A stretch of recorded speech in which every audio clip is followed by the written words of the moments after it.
اللہ تبارک و تعالی نے حضرت محمد الرسول اللہ صلی اللہ علیہ وسلم کو اس دنیا میں ہماری ہدایت کے لیے مبعوث فرمایا۔ انبیاء کے آنے کا مقصد انسانیت کو راہ راست پر لانا،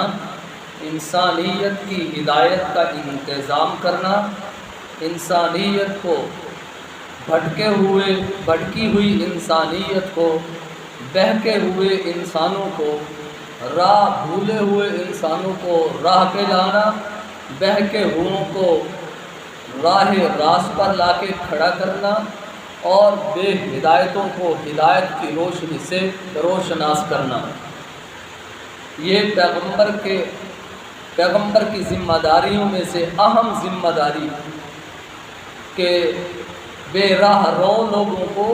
راہ رو بنا دینا۔ تو عزیزان محترم، اللہ تبارک و تعالی نے یہ سلسلہ آدم علیہ السلام سے شروع فرمایا، اور اس سلسلے کو آدم علیہ السلام سے شروع کر کے مالک کائنات نے حضرت محمد رسول اللہ صلی اللہ علیہ وسلم پر لا کر ختم کر دیا۔ حضرت محمد رسول اللہ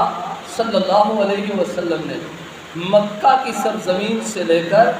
مدینہ کی سرزمین تک ہمیں پہلے مکہ کے اندر اور ہجرت مصطفیٰ صلی اللہ علیہ وسلم کے بعد مدینہ کے اندر آپ علیہ السلام نے مکی زندگی میں بھی، یعنی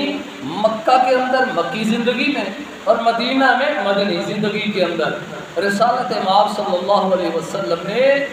ہدایت کا وہ راستہ دکھایا، نور کا، روشنی کا وہ راستہ دکھایا،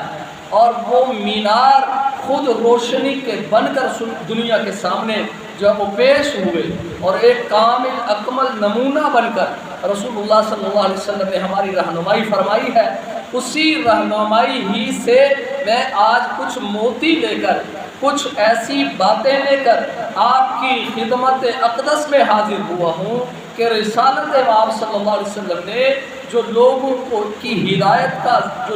ہدایت کا ذریعہ بنے، جو لوگوں کو راہ راست پر لانے کا انتظام فرمایا، اسی انتظام میں سے میں آپ کو کچھ باتیں سنانا چاہتا ہوں کہ رسول اللہ صلی اللہ علیہ وسلم نے کس کس انداز میں محنت فرمائی، مشکلات میں بھی آئے،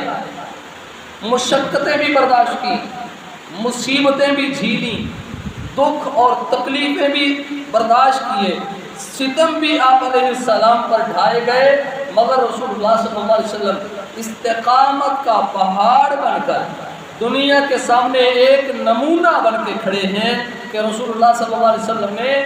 ہر موڑ پر اللہ اور اپنے اللہ کی فرما برداری کرتے ہوئے ہماری رہنمائی کا انتظام فرمایا، اللہ کی فرما برداری کرتے ہوئے، اللہ کی ہدایت جو اللہ تبارک و تعالی فرماتے اسی کو سامنے رکھ کر رسول اللہ صلی اللہ علیہ وسلم نے ہماری رہنمائی فرمائی۔ اور یہ بات بھی ذہن نشین رہے کہ رسول اللہ صلی اللہ علیہ وسلم نے ایک لمحہ بھی اللہ کی مرضیات کے خلاف نہیں گزارا ہے، ایسے کامل اکمل نمونہ ہے۔ تو بہرحال آئیے رسول اللہ صلی اللہ علیہ وسلم نے ہمارے لیے کیا ہدایت کے راستے کون کون سے بتائے، اور پھر وہ ہدایت کے راستے ہمیں کہاں لے کر جاتے ہیں، ہدایت کا راستہ کون سا ہے، اور پھر وہ ہدایت کا راستہ ہمیں لے کر کس طرف جا رہا ہے۔ دو ہی باتیں ہیں کہ وہ ہمارے لیے ہدایت کا انتظام کس انداز میں انہوں نے کیا، ہدایت کا سامان کیا ہے، اور کس طریقے پر ہمیں اس ہدایت کے راستے پر چلانے کی رسول اللہ صلی اللہ علیہ وسلم نے کوشش فرمائی۔ توجہ فرمائیے، دیکھیں میری اور آپ کی ضرورت ہے اللہ کا گھر بنانا۔ خود رسول اللہ صلی اللہ علیہ وسلم نے اپنی زندگی میں مسجد کے لیے خود بھی مشقت اٹھائی ہے، خود مزدوری کی ہے، اللہ کے گھر کی مزدوری کی ہے، اللہ تبارک و تعالی کے گھر کو بنانے کے لیے مشقت اٹھائی ہے۔ صحابہ کرام رضوان اللہ تعالی علیہ اجمعین ایک ایک پتھر اٹھا کر لا رہے ہیں، میرے پاک پیغمبر صلی اللہ علیہ وسلم دو دو پتھر اٹھا رہے ہیں، صحابہ کے ساتھ برابر مل کر ہدایت کا سامان صحابہ کو دکھایا، صحابہ کو ہدایت کا سامان دکھایا اور خود اس پہ عمل کیا، کہ صرف یہ نہیں فرمایا کہ صحابہ کرام رضوان اللہ علیہ مجمعین کو یہ کہا ہو کہ آپ جاؤ اور مسجد کے لیے پتھر اٹھا کر لاؤ، میں مخدوم بن کے یہاں بیٹھتا ہوں، میں ممتاز بن کر یہاں بیٹھتا ہوں، میرا آپ سے امتیاز ہے، میں الگ شخصیت ہوں، اس لیے میں یہاں بیٹھتا ہوں، آپ جا کر پتھر اٹھا کر لائیں۔ واللہ العظیم اگر آقا مدنی کریم علیہ السلام اپنے جانثاروں کو، وفاداروں کو، وفا شعاروں کو، ان حبداروں کو، وہ حبداران مصطفیٰ صلی اللہ علیہ وسلم، اگر رسول اللہ ان کو حکم دیتے کہ جاؤ تم پتھر اٹھا کر لاؤ، میں یہاں بیٹھا ہوں، اللہ کی قسم رسول اللہ کے یہ جانثار، یہ وفادار اٹھ کر جاتے اور پتھر اٹھا کر لاتے اور حضور کے پاس لا کر رکھ دیتے، مگر آقا مدنی کریم علیہ السلام نے ایسا نہیں کیا۔ صحابہ بھی اٹھے ہیں، مدنی کریم کے جانثار شاگرد بھی اٹھے ہیں، اصحاب محمد بھی اٹھے ہیں، مسجد بنانے کے لیے پتھر اٹھا کر لائے ہیں، اور رسول اللہ خود بھی اٹھے ہیں، پتھر مسجد کے لیے اٹھا کر خود بھی لائے۔ تو معلوم یہ ہوا کہ رسول اللہ صلی اللہ علیہ وسلم نے صرف ہمیں ہی حکم نہیں دیا بلکہ عمل کر کے دکھایا۔ پاک پیغمبر علیہ السلام نے فرمایا کہ جو من بنا مسجدن، جو مسجد بناتا ہے کس نیت کے ساتھ؟ اخلاص نیت کے ساتھ، اللہ کو راضی کرنے کے لیے، کوئی اس کا لا یرید بہ ریاء، کوئی اس کا ریاکاری کا ارادہ نہیں ہے، خالصتاً اللہ کو راضی کرنے کے لیے، خالصتاً اللہ کو خوش کرنے کے لیے کیا کرتا ہے؟ مسجد بناتا ہے۔ پاک پیغمبر علیہ السلام نے فرمایا، مدنی کریم علیہ السلام نے من بنا مسجدا لا یرید بہ ریاء، اس کا کوئی ارادہ نہیں ہے ریاکاری کا، فقط اللہ کو خوش کرنے کے لیے مسجد بناتا ہے۔ فرمایا بَنَى اللَّهُ لَهُ بَيْتًا فِي الْجَنَّةِ، اس نے دنیا کے اندر اللہ کا گھر بنایا ہے، ادھر مالک نے اس کے لیے جنت میں گھر بنا دیا ہے، اور خود عمل کر کیا ہے۔ میں نے شروع میں عرض کیا کہ آپ علیہ السلام مخدوم بن کر نہیں بیٹھا کرتے تھے، اور گزشتہ خطبہ جمعہ میں نے عرض کیا کہ گھر اما عائشہ رضی اللہ تعالی عنہا بھی فرماتی ہیں کہ رسول اللہ صلی اللہ علیہ وسلم گھر میں آ کر مخدوم بن کے نہیں بیٹھا کرتے تھے، ممتاز حیثیت کے ساتھ نہیں بیٹھا کرتے تھے، گھر کے کام کاج میں ہمارے ساتھ شریک ہوا کرتے تھے، محبت کیا کرتے تھے ہمارے ساتھ۔ اور اسی طرح اب وہ تھی گھر کی زندگی، گھریلو زندگی، اور باہر والی زندگی میں صحابہ کرام کیا فرماتے ہیں کہ رسول اللہ صلی اللہ علیہ وسلم نے ہمیں حکم دیا مسجد کے لیے پتھر اٹھانے کے لیے، تو خود مخدوم بن کے نہیں بیٹھے،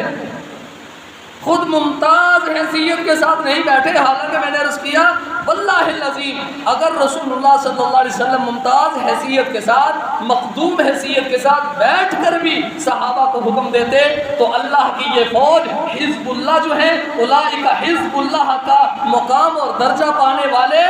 اولئک هم الراشدون کا اعزاز حاصل کرنے والے صحابہ کرام، اولئک هم المفلحون کا گولڈ میڈل اپنے گل میں سجانے والے، اپنے پیشانی میں اولئک هم المتقون کا صحرا سجانے والے صحابہ کرام، اللہ کی قسم میدانوں میں جاتے اور پتھر اٹھا کر لا کر حضور علیہ السلام کے قدموں میں لا کر رکھ دیتے،